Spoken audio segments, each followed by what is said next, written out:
Breaking news, the Trump administration telling Russia it's not going to impose more sanctions. The president changing his mind even after his Treasury Secretary, his UN ambassador all thought it was a done deal. She announced it on television. And then the president had someone call the Russian embassy and say, don't worry, it's not true. We're not going to do it. This comes as Trump tonight with the prime minister of Japan in a brief press conference insisting no one has been tougher on Russia than he has. Out front now, Democratic Congressman Eric Swalwell, who sits on the House Intelligence Committee. Congressman, let me just start with this. When the press conference ended and the president was walking away with the prime minister of Japan, our Jeff Zeleny reports that he was asked again about Russian sanctions and why the sudden about face. His response was, "We'll do sanctions as soon as they very much deserve it." That's the quote from the president of the United States about Russia. We'll do sanctions as soon as they very much deserve it. So he's basically saying they didn't deserve it, so he changed his mind over the weekend, and he's waiting until they do deserve it. Your reaction? Good evening, Aaron. They very much deserved it right after what they did in the last election, and President Obama put them in place. And incoming President Trump's incoming national security advisor, General Flynn, was telling them, don't worry about that and don't respond too harshly. So since the inception of his presidency, he has not been able to be tough on the Russians. And I think the best thing we can do, Aaron, is to tell the country what the strategy is toward Russia. I would suggest it would be to counter their aggression here and abroad. And then what we're going to do to achieve that would be he has to finally directly confront Putin, make sure that we are imposing the sanctions that Congress has already passed, and support the investigations in Congress that look at what Russia did and unite the country around hardening the ballot box.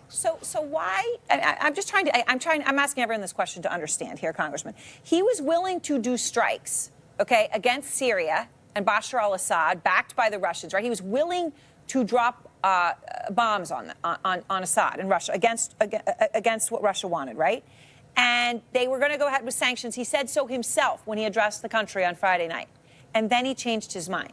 He was willing to bomb but not do sanctions. I don't understand what happened. Do you have a theory? I don't either. It looks like a he loves me not saga that's playing out with Vladimir Putin, where he seems to want to talk tough about Russia, but when it comes to actually imposing what Congress has passed or doing what is best in our national security interest, he's just incapable of doing it. So when it comes to the Russia investigation, obviously you have warned repeatedly that Trump could try to fire Bob Mueller or Deputy Attorney General Rod Rosenstein. Moments ago, Trump was asked about that speculation, and he backed off a bit. I want to play it for you. They've been saying, I'm going to get rid of them for the last 3 months, 4 months, 5 months, and they're still here. So we want to get the investigation over with, done with, put it behind us.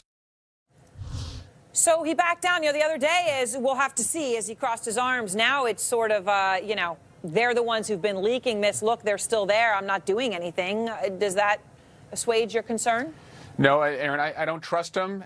He's not worthy of being trusted on this matter. But I do believe that if you're at home and you've been writing your member of Congress or tweeting at your member of Congress about the need to protect Bob Mueller or the concern you have about the president firing Bob Mueller, this is evidence that it's working, because I do think that anytime the president does the right thing when it comes to Russia, it's because of the public sentiment and the pressure. So keep it up if that's what you care about. I want to ask you about something he tweeted today before you go, Congressman Swalwell, if I may. It was about your state. He said, quote, there is a revolution going on in California. So many sanctuary areas want out of this ridiculous, crime-infested and breeding concept. Jerry Brown is trying to back out of the National Guard at the border, but the people of the state are not happy, want security and safety now. So many sanctuary areas want out of this ridiculous, crime-infested and breeding concept. What do you think he was saying?